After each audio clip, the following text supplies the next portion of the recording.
site of the Castado Mundocha, a ball. Echo will me and a bim. There's some permanent site. Here on a bacon, adoration, a bunya witch, and no young Gulagawagich, Mbaka arrange a call. The Nogi de Bunya and Canoya police are focused on adoration, arrange.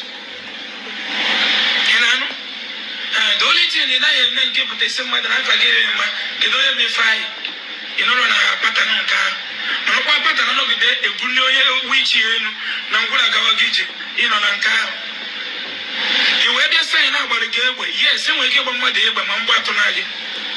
Manaki was here. Manaki put us a wise say, now by the Abbey. Bible, where all of them arrange. Scam. I took my AK for 7 Bible, where all of them were. I see us, Nanya. I don't know, sick bed when they made this, when they made video. Ya bolo mi haru na mbia so no guna usia treatment imputechi nsonyi igbo na mado ha na agwo ya mona robu na go na agwo ya ihe ndị nna ya gwara ya na agwo ya bụ gịnị ndị dibia nke ndị oyibo kpọrọ doctor now mbaka a na-eme ihe niile na adoration gị na onye gwara gawa gị ije ejetesi m ike wee jụọ gị onye itiko ka ewu abụ m ọgọ gị nwoke ana m anụ nwaanyị na ofe iyi or very close to your house. Now, at this moment, we will only matter. We will only fee. We will only go now. We will only amokolo. The whole village is similarly critical. Dalungulo police. Give me a back up the goal. Bele kofu bozo. Bele dalungulo koga beach till date. Manadia ni tikuta no one see. Kende na boka di go your machine. Hakanko. Kende dashi go lego hakanko.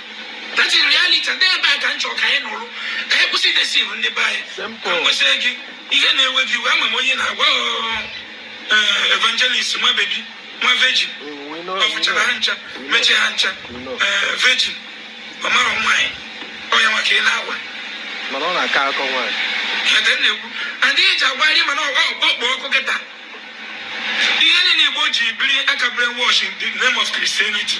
Need the belly Maco, only is only Boblonia. Now what you have checked. When I am my baby, now my virgin. If you're not just adoration, they get the money you get 1 million of Putamu so easy. So almost no Boko customer Guinea. I want you to take it. No, if you're in a Meco and a Meco, what did you? And when Father, he had that. Kenta ule unelele. How be going to work again with the chicken customer? So you let on by ton. Get out on here. He brainwash in the buy. So you would test again. And when you get checking your nap. Uno when I did and I had Jesus no scam. So I am a Kunichi as no man because no man what I is you. Why you have a Hanaro? No son a corner so. Why you born a little bell? Mano be saying that Jesus again, get a hair to a good attitude. Go send in a village, a yoga, go send on your munch on your munse, on your Gloria, on your Nankaba, on your Gulusibu, Talon Gologadich. I told you to question. Go send on your well. So see, I went and I couldn't be him. Get TB Joshua, Uno collapse, woman 90. Almost 200 something people. Adoration on Kegua, as of Broma to 14. And then I want adoration again. I am at a village is if I get the village on your police, you lawyer through your own adoration. No. Kedonian Tarangolo, email Koga Beach. Makini and one adoration gas of Buddha time. I am at a village is here. Go say village when you keep better Tarangolo. All frustration and Mendoji, who let Berry a better hand with the home, just let Berry no better scam. Only honor, and I'm not because I don't pray, and I make me better call no. A legal test. Medical reporter suggest go why Abam. And that boy go me. How much of any and then when a men test can show be Nakamaka, lungs member in a room, must have a kidney problem. A men kidney function test or kidney malik clean and good to go. But I'm a mobile kidney and work at whatever. Just so we can need them transplant as possible. After 10 years of failure, when we do one is no. In their way, I'm not going to general Bindichi. Right. Melonia Fiazaza, when I make I want to know him, no him, Iko na-ejugo.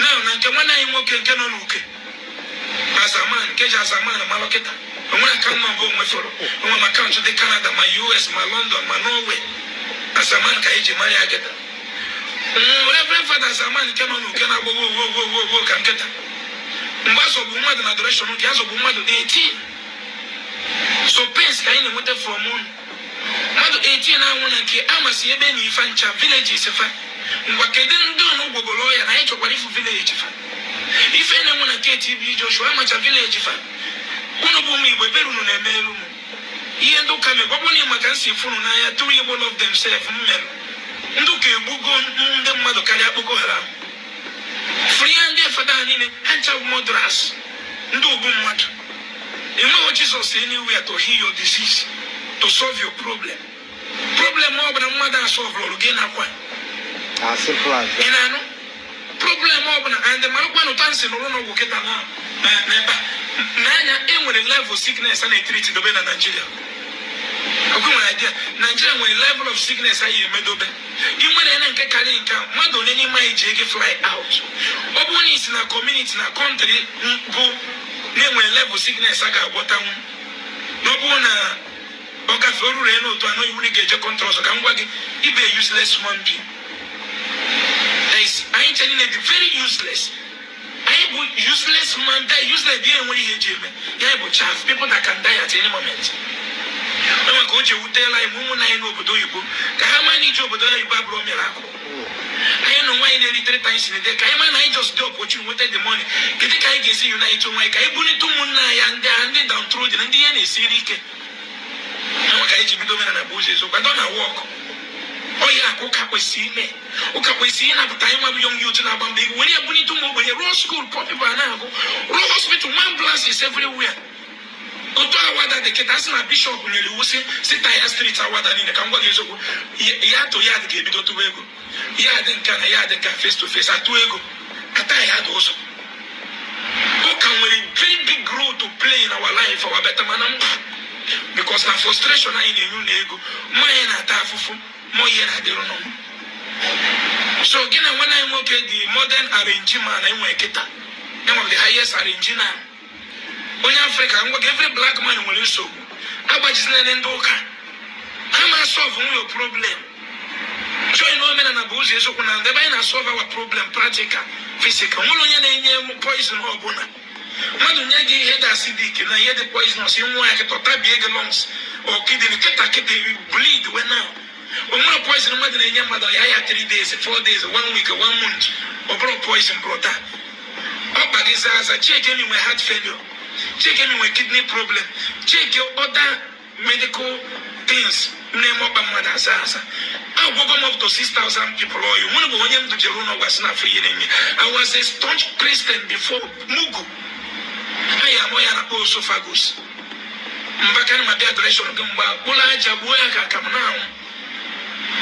Ina convince ina whatever na warrior. No healing water. Healing na the home. Money over drinking water. Yes, kadoyo na go ba go mmiri.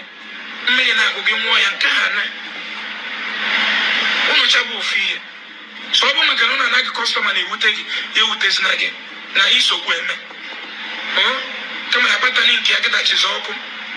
Gima no Canada na no gima na America. Gima no Europe. Uwa ihe isi ka akpọchi gị na-agbajeri these ministers maka Chineke ego ka ha ga-eri wee riche mmadụ ga-eso ndị from Canada bịawa Lagos na abịa ekpe dewe Enugu na abịa ekpe ifela na-emekwa gị yes all frustration ha ma solve ya n'ụlọala nye onwego ndụmọdụ mana ife ga-eme ka ọ dị mma enwere Jizọs na-enye mmadụ ndụ ndị nna nna ya dụwago ndụ gbuo before ndị ọcha kpụrụ ndị nna nna ya elechi weta Jizọs ya ka wee merie mụ na gị anya nene by factor adro or adro you only go hope ko abro mmadụ bụ Jesus so you know men na buze so kai hope unu no nwai kai gesi je futa geta na yini na bi ogbako men na buze so na eche treatment no free obero ga na ga ruta school for my time ebo zo na de ho ma ya pata protest a government ruanya bro se po chuzo na para Jesus so dey adro so ko ka beba So see him book I went to go na kandoka. Ministry nke collapse kwa na Saba last year. Tibo yeni na neba. Ka uno ka dadoro hancha. All right, wonderful people, welcome back to this wonderful channel where I'll bring you back-to-back update and information as it is hot. In case you have not joined our social media handle, kindly go ahead and touch your subscription button, like, comment, and share. And also remember to on your notification button so that whenever our news is dropping, you will be the first. Well, the guy you heard his voice is a man called Matthias Ezako. You people know that I don't used to bring up all this, what is it called, religious talk, or what concerns religion, because of course you know that the world where we live in, we have freedom of worship. It's a world where people can believe in what they want to believe. We have fully freedom of worship. You can worship what you want. We ourselves as Igbo, we are worshiping Chineke Chukwu Kabiama. As a Christian, we are worshiping Jesus as he be, depending on what you believe in. But Matthias Ezako has made some, some certain points that I really wanted you to listen to and look at it. On my own end, I will not say that the church have failed woefully, because the education you and I have today was brought by the church people. It was brought by Christians. A lot of things, if you watch in the olden days, you will find out that most schools in the olden days were built close to the church. Now St. Teresa, now DMGS, now CKC, from the ground because that's where I went to school. You will be having some of these places, Obunike boys, this one. Even most of the primary schools those days were managed by the church. Even, I'm telling you that our primary schools were better. Even our secondary schools were better when it was managed by the church. And after, the government demanded that the schools be handed over to them. And that was when most of the schools were handed over to the government, and the government started managing the schools. And even, I think when the government started managing the schools, that was when our school system started dilapidating. If you know history, if you have marked the history of education in this nation called Nigeria, well, on the other part, in the church, other things that are related to what Matthias Ezako are talking about, but I don't think that the church should be fully blamed. Of course, some people, when they talk about church, they refer to one person. They talk about one person. They refer to one person. But the church is you and I, is us. When 2 or 3 are gathered, that God Himself is there. When 2 or 3 are gathered, God Himself, not there. Am I mean, understand now? So whatever Matthias Ezako is saying might be true partly and might not be true partly, because even though that there are a lot of people, Holana, Igbo, Africans are gullible. Now, they are not preying on the people's gullibility, because most people want freedom, most people want deliverance, most people want support, because some of these churches made us to understand that we as Africans, our land is cursed and all that. But mostly, they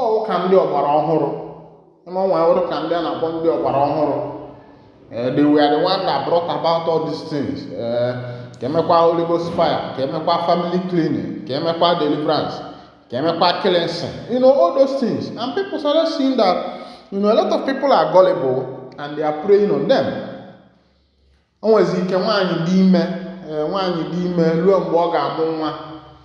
Instead of, I say that woman you cannot push, that you need to give birth through CS.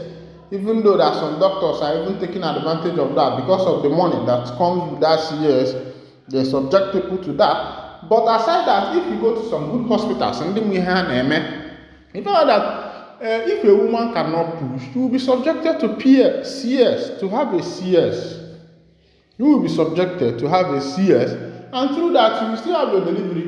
You know that because of a lot of people have been brainwashed by some fake churches. When you now talk about CS, it will be as if it's an abomination, which is not an abomination for somebody to have CS. In your channel, so yes, with regards to what Matthias says, I is saying, there are fake churches, there are good churches. That's why I always advise people, go to Orthodox church. If you go to Orthodox church, you see that there nobody is pressuring you. Nobody has the time to pressure you to do this, to do that. But the Orthodox, the olden days church, they don't know anything. But most of these churches came out from this Orthodox. Maybe because the pastor has one charisma and another, forgetting that the Bible the gift and the members of the church is to complement each other. Imagine when the gift of prophecy, God maybe your own church wasn't a prophetic church. In where the gift of healing, God maybe a healing ministry. That's not how it's supposed to be. Everybody is supposed to be together, helping one another. That's church for you. Meanwhile, on another side, Matthias says na kpọ ka anyị na chiaba na omenala nna anyị na omenala weziokwu na ndụ and all that. I hope he will remember that, before Mary Slessor, that twins, they used to kill twins in Calabar, whereby if you give birth to a twins, it's an abomination. You should also remember that there was a time things like chicken pox was like an abomination. In where chicken pox, you should also remember that there was a time if a king died, they have to bury you with human head. You should also remember that there was a time in this nation, in this side of the world, where some deities were taking human sacrifice. So, in this omenala, people want to say, omenala, the Dibia today are doing 419. The Dibias, the native doctors now, what they are preaching is wealth, like the churches. Because what spoils the church is when the church started preaching wealth. Now, the native doctors also have seen how gullible our people are, how eager our people are ready to make money. Thinking that there is a spirit somewhere that can give you money. There is no spirit that gives money. There is no spirit. Because Ndidibia themselves, native doctors themselves, that Matthias Zezaku is preaching now, are into 419 too. Duping our people. Making you believe that there is something like Okit they can do for you, that there is this they can do for you, and it will work, and it will not, and you will start making money. All those things are foul. It doesn't work. It doesn't work. If they have actually done it for you and you felt that it worked, it did nothing work. It was just as maybe you have put your mind in that thing, you have had faith in it, and you see things working out. Or maybe it is your time. So I think Matthias Zezaku should change his narrative, should change his direction of talk and talk about development. Yes. When you tell me, when he talks about science and technology, I say kudos. But when you are leveling all these things on going back to our tradition, going back to the olden ways, I'm telling you, nobody in this generation can manage the olden ways because there's a lot of things that our forefathers did that are evil. There are a lot of things that our forefathers did that are evil. Many evils that they did. And these are what people like Matthias Zezaku are calling that people should go back to. Meanwhile, this is where I'm winding on the curtain. And if this is your first time of joining us on this wonderful channel, please go ahead and subscribe as I will be bringing you more information. Like, comment, and share. And also remember to on your notification button so that whenever our news is dropping, you will be the first one. I say happy Sunday to you and yours. Today is the last Sunday of 2024. And God have it, we have survived. And I know that the Lord that brought us into this last Sunday will also help us to reach the last day of 2024 and see the month of 2025. Now for Jesus Christ, Bonyo wangi. Amen, amen, amen, amina.